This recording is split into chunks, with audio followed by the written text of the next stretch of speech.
रामकृष्ण हरी भाग 10वा. अरे दशरथा, आमच्या आंधळ्या पांगळ्याची काठी म्हणून तुला काय मिळालं रे दशरथा? आंधळ्या पांगळ्याची काठी म्हणून तुला काय मिळालं? जा दशरथा, तू पण मुलाचा धावा करत करत म्हणशी, पण शेवटी तुझ्या अंतकाळी कोणीही राहणार नाही. तुझ्या अंतकाळी कोणी सुद्धा राहणार नाही. जा.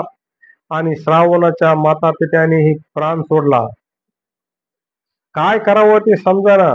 घामाघूम झालेले दशरथ राजा रडू लागलेले आहेत आणि अयोध्या नगरीच्या एका आश्रमामध्ये गेलेले आहेत.